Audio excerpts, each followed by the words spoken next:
नमस्कार मित्रों, पुनः आप सभी लोगों का स्वागत है संस्कृत की इस क्लास में।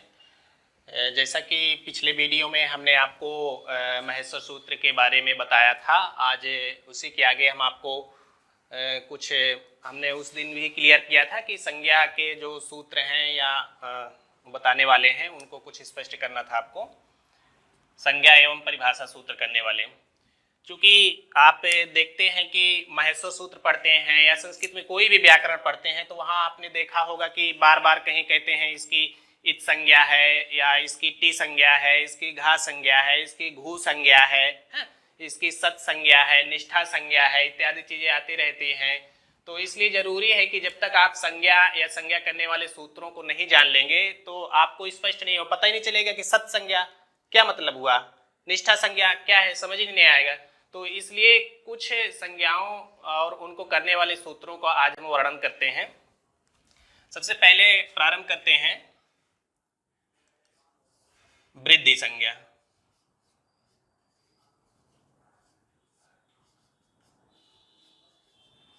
वृद्धि संज्ञा इसलिए भी प्रारंभ किया जाए सबसे पहले क्योंकि आपने देखा है कि पाणिनि का जो अष्टाध्यायी है, पूरे अष्टाध्यायी में वृद्धि संज्ञा का जो सूत्र है आपका, ये अष्टाध्यायी का पहला सूत्र माना जाता है। तो वृद्धि संज्ञा का सूत्र क्या है, देख लीजिए सूत्र पहले। वृद्धिरादैच, वृद्धिरादैच, आगे आपको देखने को मिलेगा एक एक एक। इसका मतलब ये हुआ कि पाणिनि के अष्टाध्यायी के प्रथम अध्याय के प्रथम पाद का पहला सूत्र, ठीक है, प्रथम अध्याय के प्रथम पाद का पहला सूत्र है, इसलिए वृद्धि संज्ञा को हम लोग सबसे पहले पढ़ना चाहेंगे। तो वृद्धि संज्ञा, अब प्रश्न उठता है कि मान लीजिए आपसे प्रश्न पूछता है किसकी वृद्धि संज्ञा होती है या किन वर्णों की वृद्धि संज्ञा होती है या कितने वर्णों की वृद्धि संज्ञा होती है। तो इस सूत्र से हम देख रहे हैं कि वृद्धि संज्ञा कितने वर्णों के और किसकी होती है। तो पहले सूत्र की व्याख्या देखते हैं। लिखा हुआ है, क्या लिखा हुआ है, वृद्धि, ये रा का ये रेफ है, इसका विसर्ग हो जाएगा आत और एच। इस सूत्र में इतनी चीजें आपको मिलेगी, वृद्धि, और ये क्या हुआ, रा का रेप हो गया, यहाँ पर जो है विसर्ग हो गया, और ये आ और दा का ता हो जाता है, दा का ता हो जाता है तो हो गया आत, और ये क्या लिखा हुआ है एच, एच, ठीक है। तो इतनी चीजें मिली आपको। तो सबसे पहले देखते हैं ये क्या है, एच। एच का मतलब क्या हुआ, एच एक प्रत्याहार है। इसके पहले आपने वीडियो में पढ़ा क्या, महेश्वर सूत्र। महेश्वर सूत्र में आपने जो 14 महेश्वर सूत्र पढ़ा उसमें से 42 प्रत्याहार जो आपने बनाए, उसमें से आपने एक देखा होगा एच प्रत्याहार। एक बार यहाँ देखेंगे क्या है महेश्वर सूत्र, अयुण, ऋलिक, ओंग, औच इत्यादि।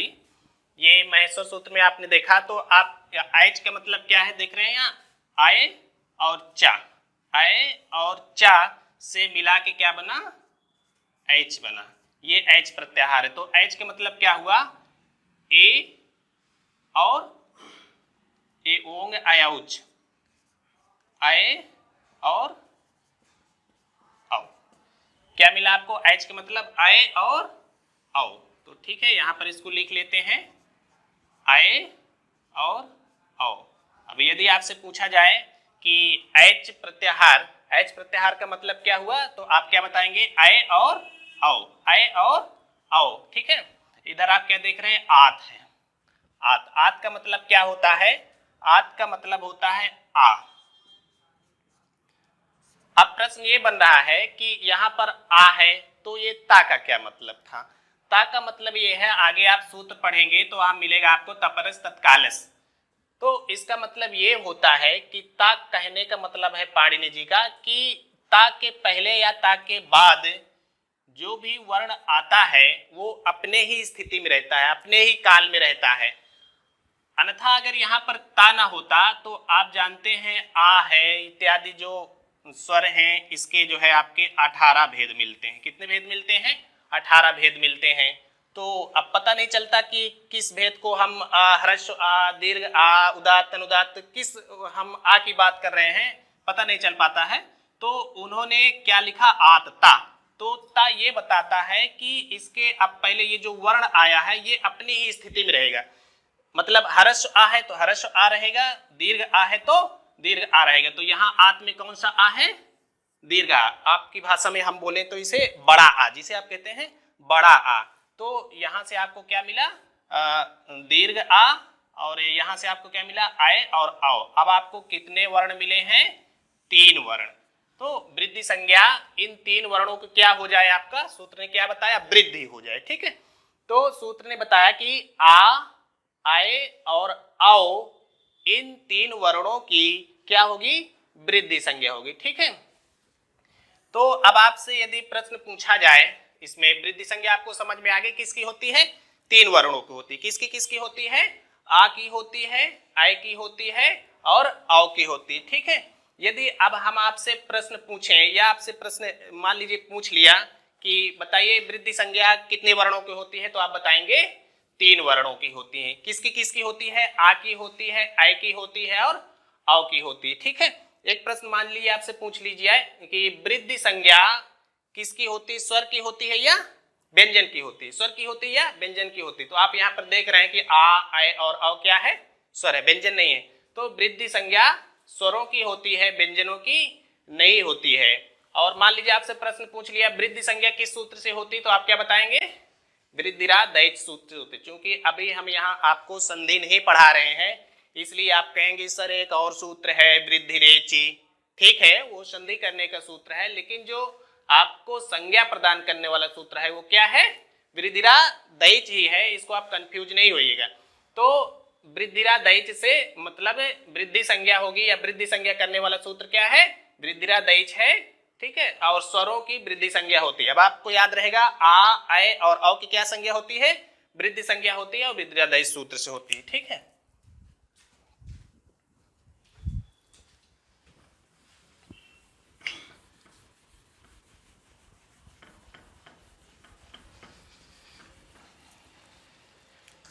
दूसरा ले लेते हैं गुण संज्ञा। दूसरा है गुण संज्ञा। इसका सूत्र क्या है?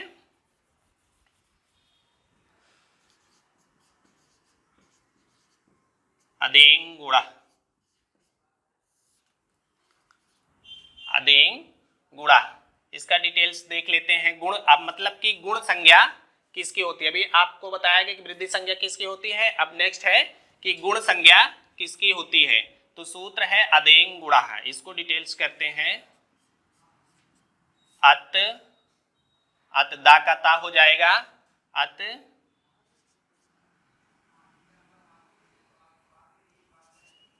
एंग गुणा।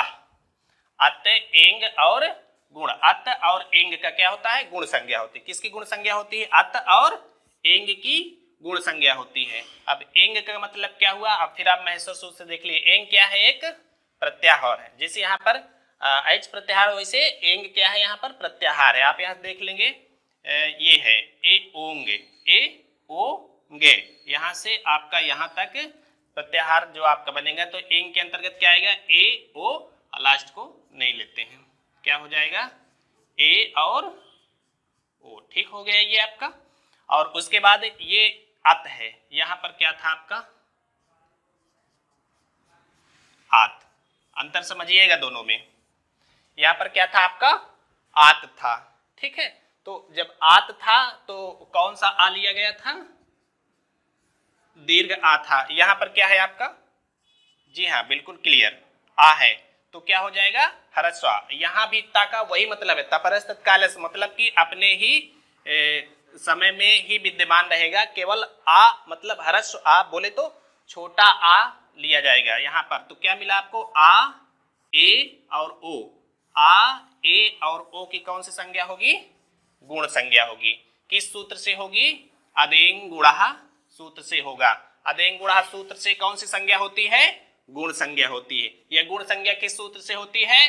अदेंग गुणा सूत्र से होता है। गुण संज्ञा कितने वर्णों को होता है? 3 वर्णों को होता है। किस किस वर्णों को होता है? आ, ए और ओ वर्णों को होता है। अब गुण संज्ञा किसका होता है? स्वर का होता है या व्यंजन को होता है? तो आप बताएंगे स्वरों का होता है। ठीक हो गया। नेक्स्ट है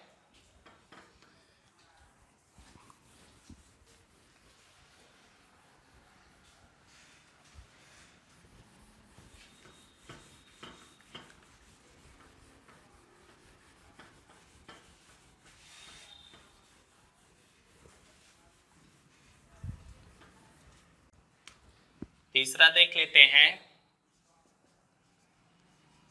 संप्रसारण।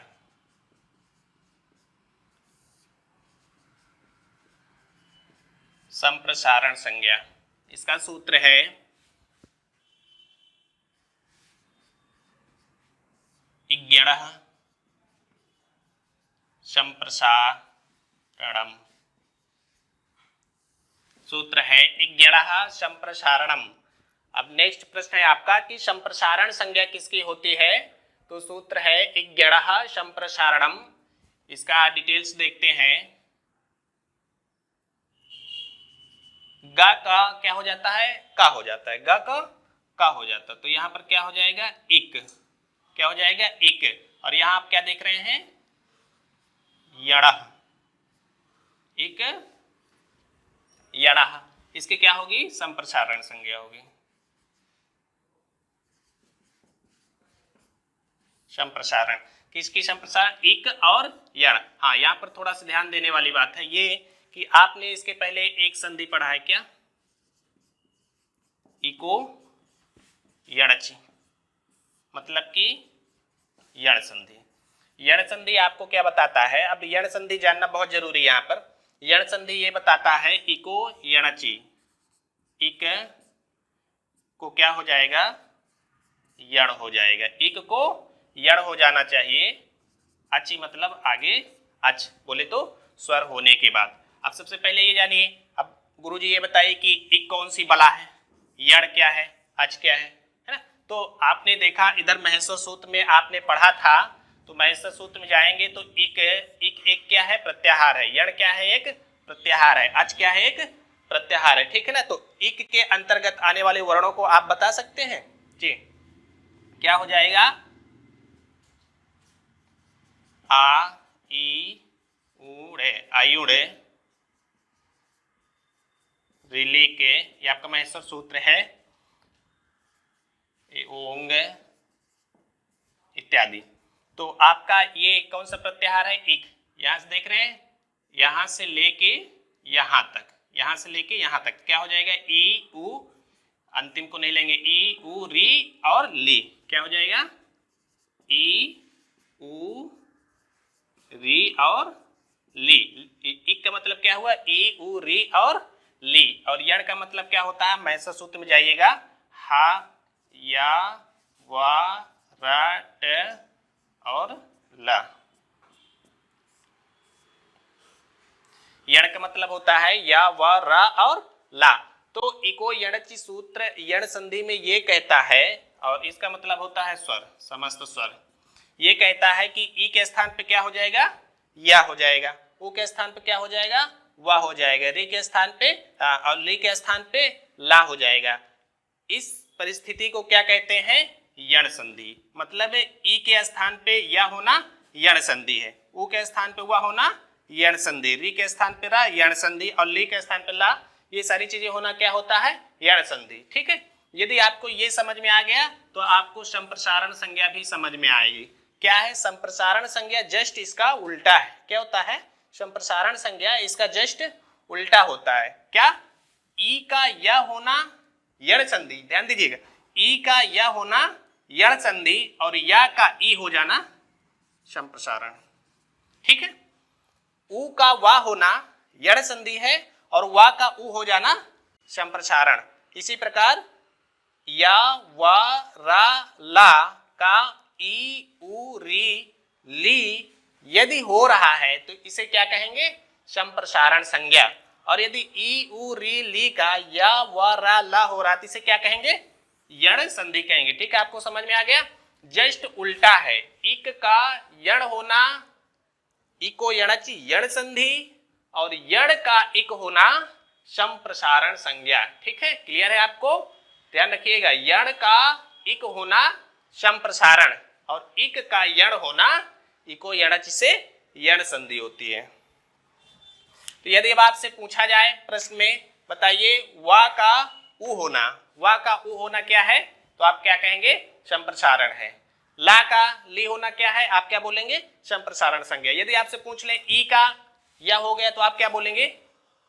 जी ध्यान रखिएगा, ई का या हो गया तो अब आप कहेंगे यण संधि है, उ को वा हो गया यण संधि है। इस चीज को ध्यान रखिएगा।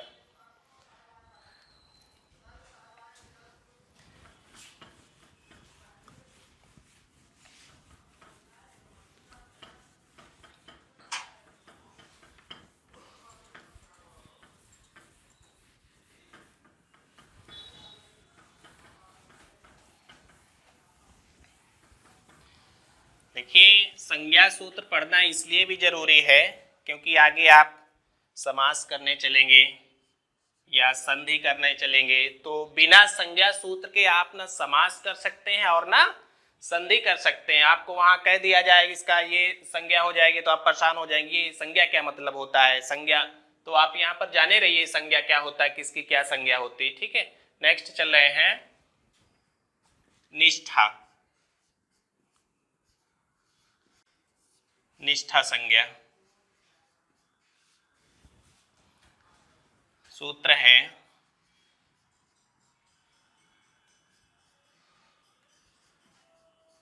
कैत केतवतु निष्ठा। कैत कैत केतवतु निष्ठा, ये सूत्र है आपका। इस सूत्र क्या बता रहा है कि कैत और केतवत, कैत और केतवतु, इन दो ये दोनों क्या है? ये प्रत्यय है। हाँ, ये भी ध्यान रखिएगा कि जो है निष्ठा संज्ञा किनकी होती है? वर्णों की होती है। समास की होती है संज्ञा, किसकी होती है निष्ठा संज्ञा? तो आप बताएंगे निष्ठा संज्ञा किसकी होती है? प्रत्यय की होती है। कैत और केतवत क्या है? प्रत्यय है। तो निष्ठा संज्ञा किसकी होती है? प्रत्यय की होती है। किनकी, किस प्रत्यय की होती है? आपके सामने लिखा हुआ है निष्ठा संज्ञा दो प्रत्ययों की होती है। किसकी किसकी? कैत और केतवतु की। किसकी? कैत और केतवतु की निष्ठा संज्ञा होती है। तो ध्यान रखिएगा, निष्ठा संज्ञा किसकी होती है? प्रत्ययों की होती है। किनकी किस किस प्रत्ययों की होती है? कैत और केतवतु की निष्ठा संज्ञा होती है। ठीक है,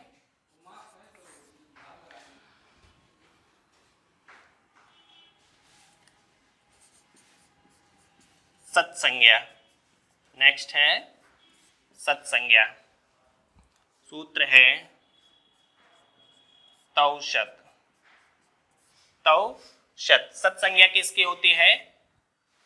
तो तौशत सूत्र देख लीजिए, यहां पर कह रहा है तौ। आप देख रहे हैं कि तौ आपका दो वचन में, साह तौ, आप पढ़ेंगे साह तौ ते, तो तौ का मतलब दो वचन। तो इसके मतलब है कि यहां पर भी किन्हीं दो प्रत्ययों की ही क्या होगी? सत्संज्ञा। किन्हीं दो प्रत्ययों की सत्संज्ञा होती है। तो उपर्युक्त बातों को चूंकि यहाँ पर आहरण करना पड़ता है पाणिनि के अनुसार, तो उपर्युक्त बातें जो है उन्होंने कहा तौ। तौ का मतलब क्या हुआ? सत्य सानच।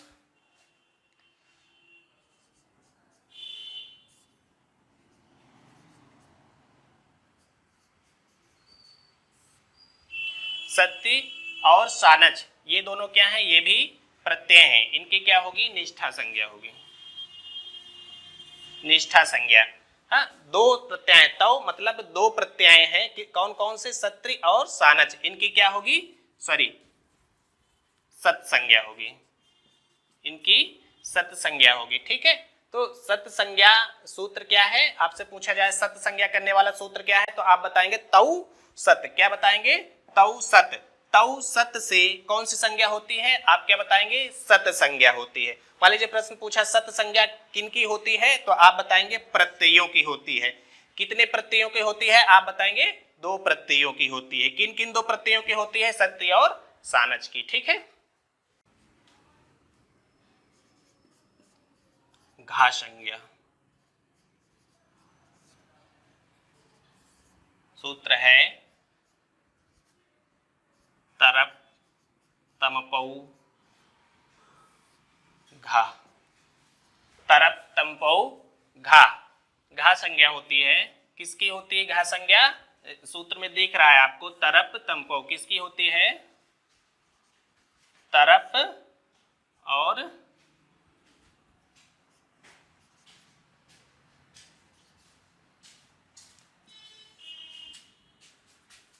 तमप। तरप और तमप की क्या होती है?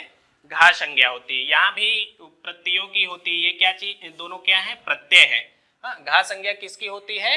प्रत्ययों की होती है। घा संज्ञा किस सूत्र से होती है? तरप तमपौ घा। ठीक है। तरप तमपौ घा सूत्र से घा संज्ञा होती है।